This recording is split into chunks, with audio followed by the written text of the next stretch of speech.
आपने अक्सर लोगों को ये कहते हुए सुना होगा कि बंदर हम इंसानों के पूर्वज हैं, जिसकी वजह से उनकी और हमारी खान पान की आदतें काफी हद तक मिलती जुलती हैं। लेकिन क्या आपने कभी इस बात पर गौर किया है कि अगर बंदर इंसान के पूर्वज हैं, तो वर्तमान समय में बंदर इंसानी रूप में तब्दील क्यों नहीं होते हैं? क्या बंदर को इंसानों का पूर्वज मानना सही है, या फिर हम सालों से एक थ्योरी को गलत समझकर आगे बढ़ रहे हैं? आज के इस वीडियो में हम इसी सवाल का जवाब जानने की कोशिश करेंगे।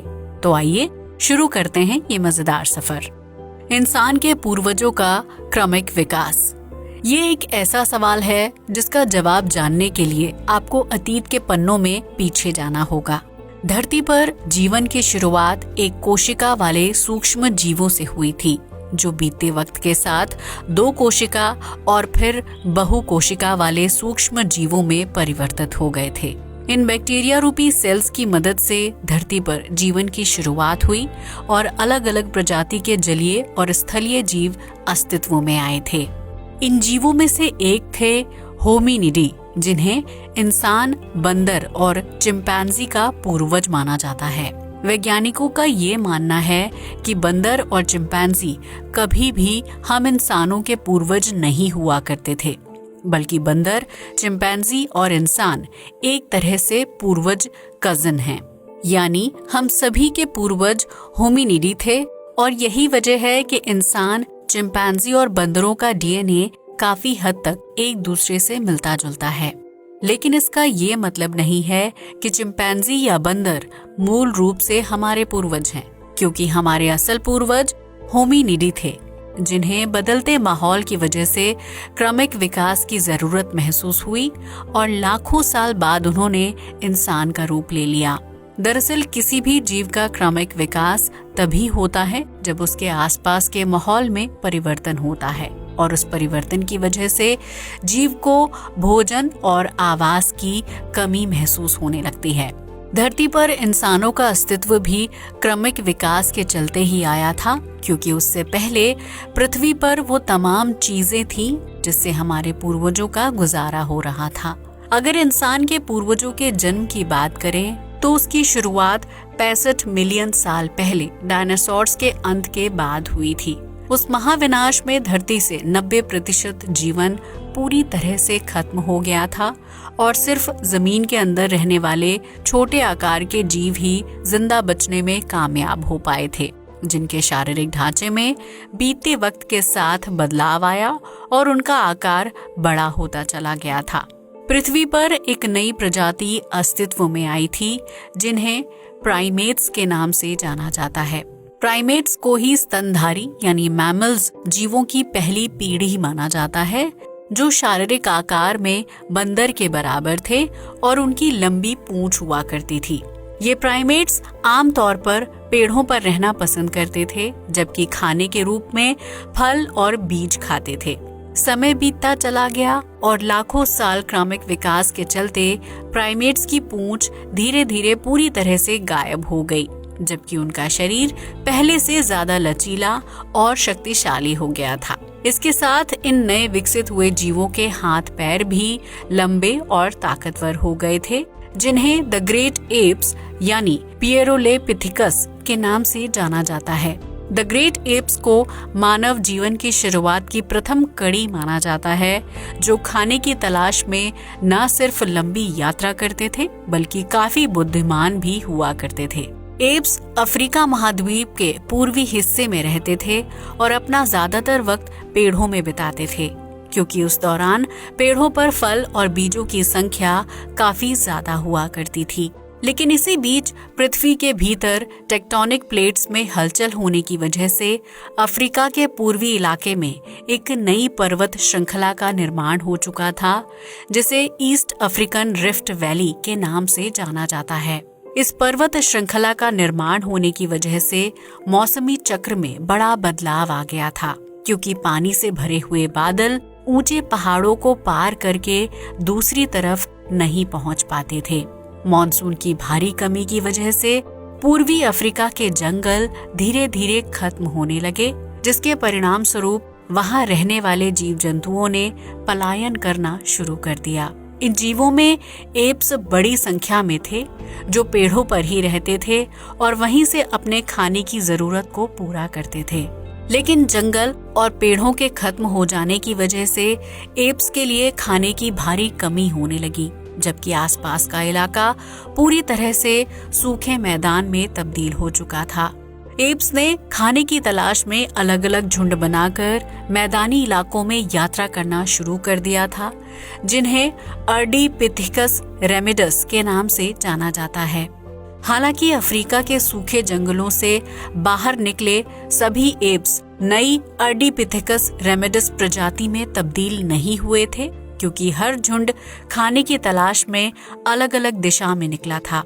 एप्स का वही झुंड अर्डीपिथेकस रेमिडस में तब्दील हुआ था जो मैदानी इलाकों की तरफ से चले गए थे। इन मैदानी इलाकों में पेड़ पौधे नहीं थे, इसलिए उन्होंने पेड़ों पर लटकना छोड़कर अपने 2 पैरों का इस्तेमाल करके जमीन पर चलना शुरू कर दिया था, जबकि एप्स के बाकी झुंड अफ्रीका के दूसरे जंगलों की तरफ चले गए थे। इसलिए वो अब भी पेड़ों पर लटक कर अपने खाने की जरूरत को पूरा कर सकते थे। उन एप्स के शरीर को कभी विकास की जरूरत महसूस ही नहीं हुई थी, जबकि मैदानी इलाकों का रुख करने वाले एप्स को बड़े क्रमिक विकास से होकर गुजरना था।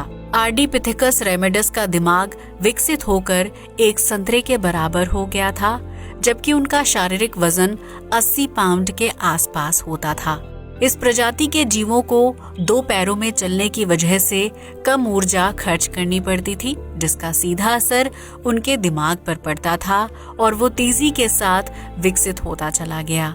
इस तरह विकास का क्रम आगे बढ़ता रहा और सैकड़ों साल बाद होमो हैबिलस की प्रजाति अस्तित्व में आई, जिनकी शारीरिक लंबाई 5 फीट के आसपास हुआ करती थी। होमो हैबिलस ने ही सबसे पहले पत्थर का इस्तेमाल करके हथियार बनाए थे, जिससे वो जंगली जानवरों से अपनी सुरक्षा करते थे और जरूरत पड़ने पर शिकार भी करते थे। इस बीच होमो हैबिलस की रीढ़ की हड्डी भी पूरी तरह से सीधी हो चुकी थी और जबड़ा आगे की तरफ उभर गया था। वो पहले से काफी बुद्धिमान और ताकतवर हो चुके थे। होमो इरेक्टस शुरुआत में जानवरों का कच्चा मांस खाते थे, जिसमें शारीरिक ऊर्जा ज्यादा खर्च होती थी और उन्हें काफी देर तक जबड़ा चलाते रहना पड़ता था। आग की खोज ने होमो इरेक्टस का जीवन आसान बना दिया और उन्होंने मांस पकाकर खाना शुरू कर दिया, जो पहले से ज्यादा स्वादिष्ट होता था और पका हुआ मांस खाने में ऊर्जा भी कम खर्च होती थी। इसके साथ ही आग उन्हें ठंडे मौसम में गर्माहट देने का काम करती थी, जबकि उसकी मदद से रात के समय जंगली जानवरों से बचाव और अंधेरे में दूर तक देखना भी आसान होता था। आज से तकरीबन 1.5 लाख साल पहले पृथ्वी पर निएंडरथल्स का राज हुआ करता था, जो लकड़ी से भाला बनाकर जानवरों का शिकार किया करते थे और उनकी खाल और बालों से अपने लिए कपड़े बनाते थे। निएंडरथल्स ने ही इंसानों की मूलभूत जरूरतों को पूरा करने के लिए कई उपाय खोजे थे, जिनमें खाने के लिए खेती करना, रहने के लिए घरों का निर्माण करना और तन ढकने के लिए कपड़े बनाना शामिल था। आज से लगभग 1 लाख साल पहले इंसान के पूर्वज काफी हद तक विकसित हो चुके थे, जिन्हें वैज्ञानिकों ने होमो सैपियंस नाम दिया है। होमो सैपियंस घुमक्कड़ होते थे, इसलिए उन्होंने अफ्रीका से बाहर निकलकर लंबी लंबी यात्राएं की और पृथ्वी के अन्य महाद्वीप में बस गए थे। इस तरह हर महाद्वीप पर बसने वाले लोगों का जीवन यापन और खान पान का तरीका बदलता चला गया, जबकि वहाँ की ठंडी और गर्म जलवायु की वजह से त्वचा के रंग में भी परिवर्तन आ गया था। इस तरह हमारे पूर्वजों ने धरती पर अपने जीवन की शुरुआत की थी, जिसे आज आप और हम तेज गति से आगे बढ़ा रहे हैं। आज के बंदर इंसान क्यों नहीं बनते हैं? जैसा कि हमने आपको पहले ही बताया कि इंसान और बंदरों का विकास अलग अलग हुआ है, लेकिन हम सभी के पूर्वज एक थे और इसी वजह से हमारा डीएनए काफी हद तक मिलता जुलता है। लेकिन प्राचीन काल से ही क्रमिक विकास उन्हीं जीवों का होता है जो अपने आसपास के माहौल में परिवर्तन को महसूस करके एक नए जीवन की तरफ कदम बढ़ाते हैं। अगर हमारे पूर्वज जंगलों से बाहर नहीं निकलते और अफ्रीका के जंगलों में कम खाने के साथ गुजारा करते तो शायद उनका शरीर कभी इतना विकसित ही नहीं हो पाता कि वो इंसान के रूप में परिवर्तित हो सकते थे। इसी तरह होमिनिडी का जो दल जंगलों में रह गया था, उन्हें कभी क्रमिक विकास की जरूरत ही महसूस नहीं हुई। हालांकि जलवायु परिवर्तन और खाने की कमी की वजह से उनके शारीरिक आकार और बर्ताव में कुछ हद तक बदलाव आया था, लेकिन ये बदलाव इतना बड़ा नहीं था कि वो खुद को इंसानों में तब्दील कर सकें। इसी तरह आज के बंदर या चिंपैंजी को बदलाव की जरूरत महसूस नहीं होती है, क्योंकि उनके पास खाने और आवास की कोई कमी नहीं है। उल्टा पहले जहां बंदर और चिंपैंजी इंसानों से दूर जंगलों में रहते थे, अब उन्होंने शहरों में लोगों के आसपास रहना शुरू कर दिया है। इसे भी बंदरों और चिंपैंजी का क्रमिक विकास कहा जा सकता है, जिसमें उन्होंने अपने आवासों में बदलाव कर इंसान के करीब रहना शुरू कर दिया है। इसकी सबसे बड़ी वजह ये है कि वर्तमान समय में इंसान की पहुंच जंगलों तक हो गई है, जबकि बंदर और चिंपैंजी जैसे जीवों के पास घर की कमी हो गई है।